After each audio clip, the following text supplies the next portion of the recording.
What if people who had a large diversity of experiences in political spaces were allowed to enter the game development world? What if?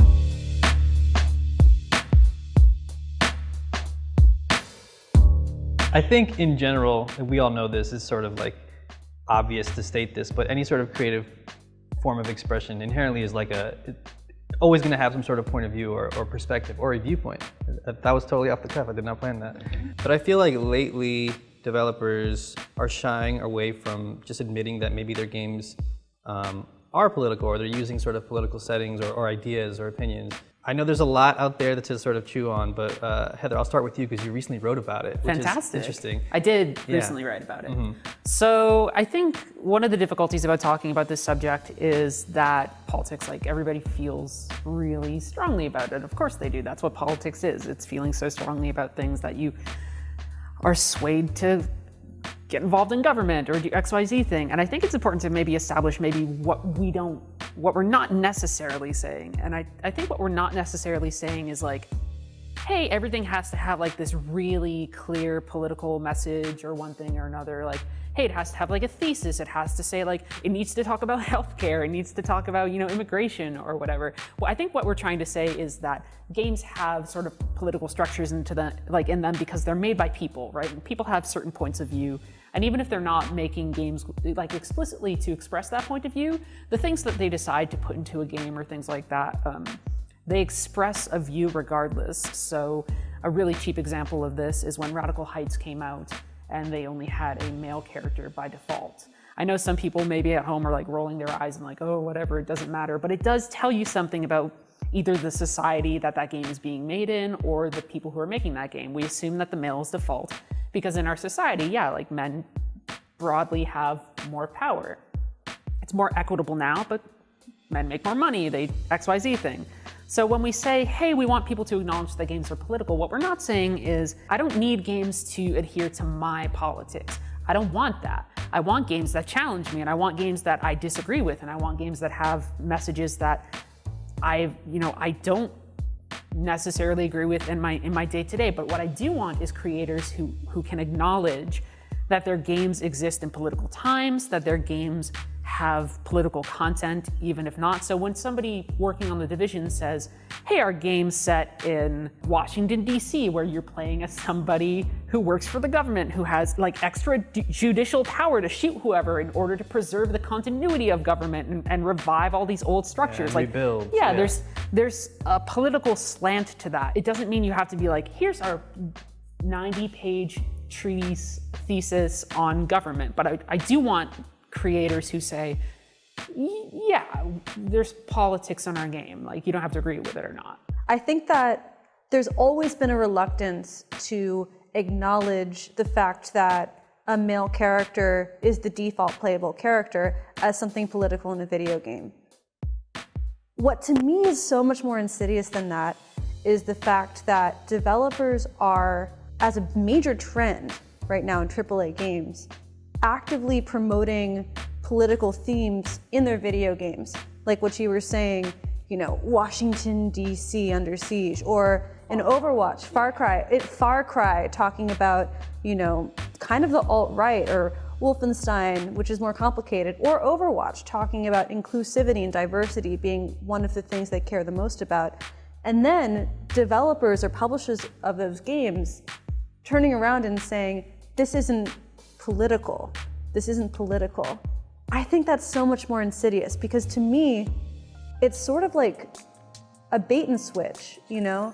Yeah, it's almost like they're skinning their games with topics that have real life effects on people, that people vote on, that people are really truly impacted by, and then totally draining these topics of any meaning or relevance to talk those about same people. Information states, you know, if it's Watch Dogs or whatever, we're just going to use Ubisoft examples constantly. I mean, they do it all the time, though. Like, you know, like one of the main reasons why I started to cut you off. It is a lot. Yeah, like one of the main reasons why I didn't play, or I tried to play Ghost Recon Wildlands is because like it was such a thing that even if I don't necessarily see it firsthand, I myself am like a living representation of the impacts of the CIA going into South America and you know, sort of tinkering with the way that continent has been sort of fucked with for 500 years. So when you, like you said, when you just use it as a skin, as like as a theme, and then you know, it's just like done in my opinion, in a little bit of a, I mean, in a lot of bit of a disrespectful way. It's like, it turns me off of the game completely. And I'm like, I don't want to do this shit, because like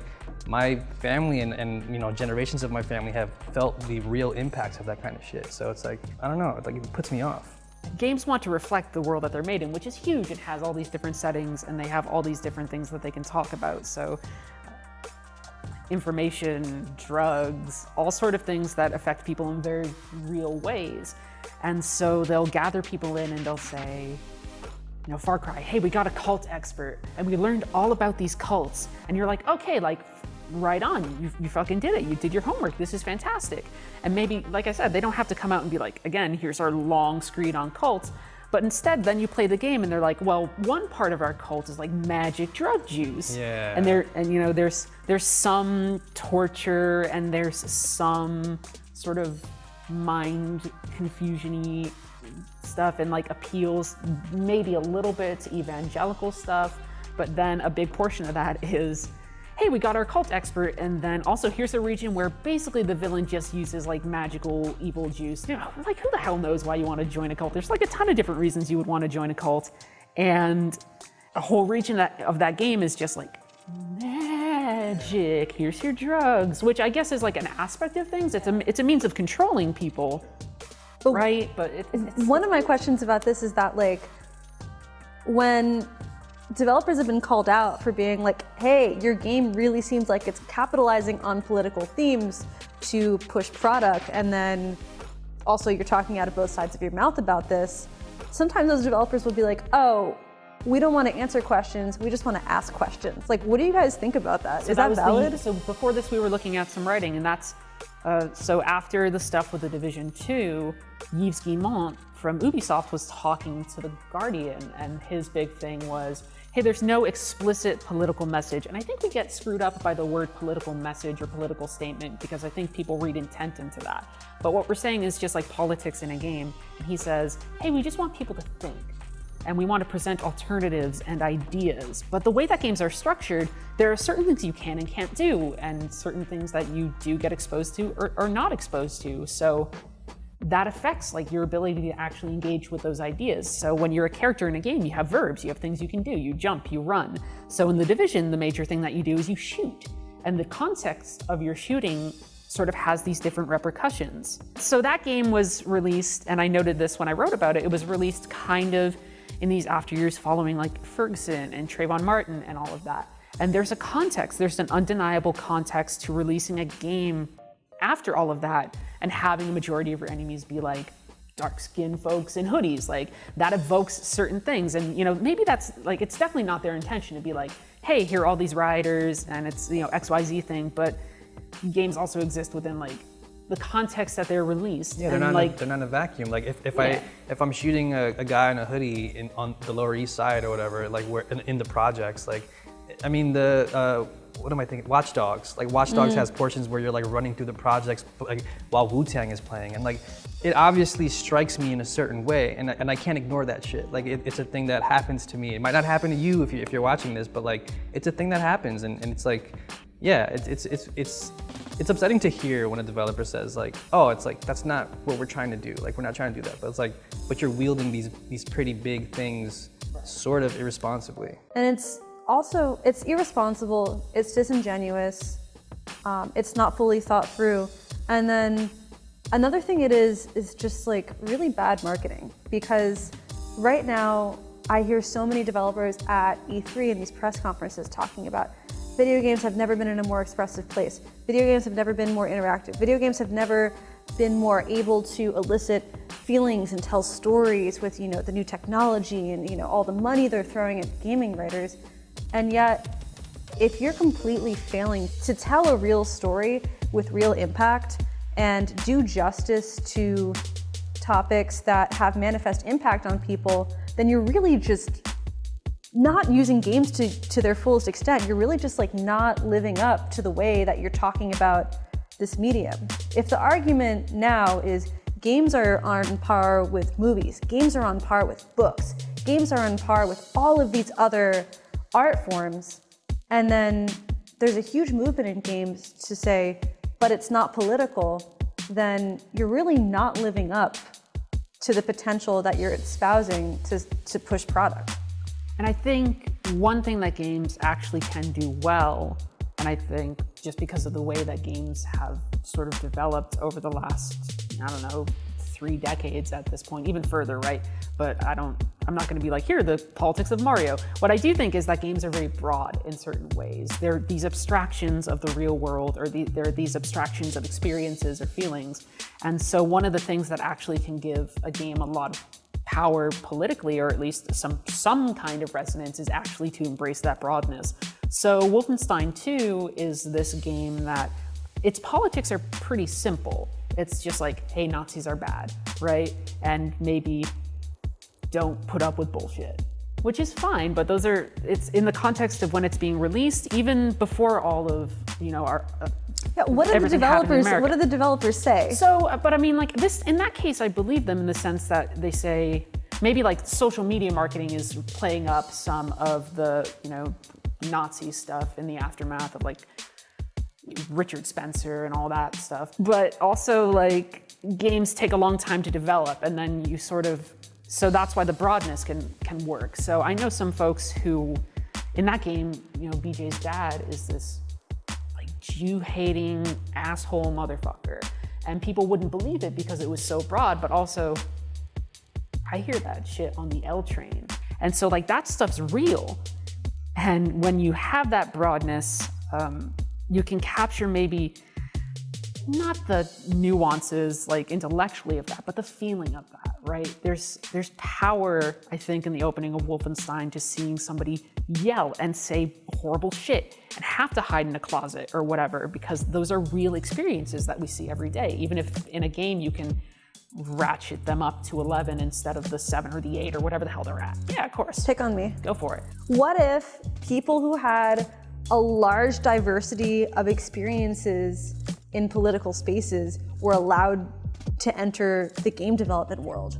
What if? It's tricky. Have you thought about that? What? Have you thought about that? Because you're talking about walking around New York and having this experience in the projects and listening to a certain kind of music. Like, that's a real experience people have. And people who have those experiences, like, should be the people to tell those stories. Because that's when those stories are going to be the most impactful, Yeah, and I think, like, to sort of, right the ship a little bit and give us a little bit more of a positive ending here. I feel like there is hope, though. Like you are seeing like a lot of really cool things explored in like the indie game scene, and from people of color especially, and marginalized people of all kinds. I went to this like very canned press meeting, it's somewhere in Manhattan, where Jeff and a number of other people on the Overwatch team talked about the Overwatch anniversary. It was the game's first anniversary. And one of their main things that they were saying is what makes this game so beautiful is that so many different types of people are represented in the game. It's all about inclusivity. One of the things they said that made this game really special is that it imagines a utopia instead of a dystopia. So there's a map on Overwatch called Oasis that's this like, it's Iraq as this like scientific hub. It imagines an Iraq that's not war-torn, that's not hopeless. And I asked Kaplan privately after the meeting, I said, how have you made so many statements about how this game is not political? And then you turn around and say, this is a game about inclusivity and about imagining a better future. How can you reconcile these things? And I was completely dissatisfied with his response, which is that the game can have political themes and yet not make political statements. That doesn't satisfy me. That doesn't make any sense. I mean, I think it's just tied to like, right now games are in this position where they're still like explicitly or thought of broadly as like, hey, these are commercial objects. And that arises out of things in like the 80s where they were initially marketed as toys or whatever, right? So you go from toys to commercial products to just like, oh, make-believe or whatever.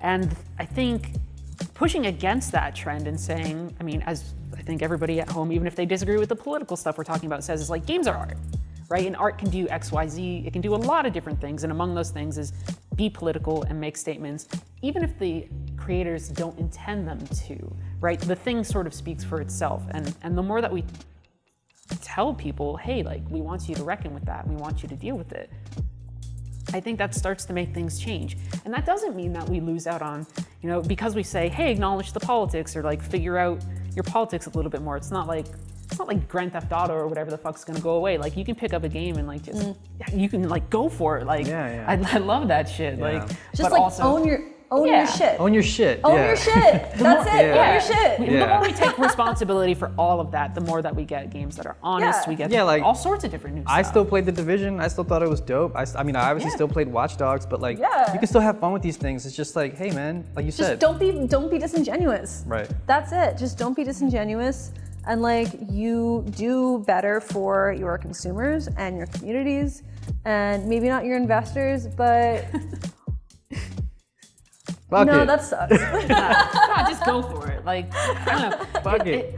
It's easy to say like, oh, nothing's going on. It's better and more responsible, and not even just as a creator, but also like be more honest with gamers. Like, gamers and players deserve it too. So just be honest. Like, it's hard, but it's worth it in the end.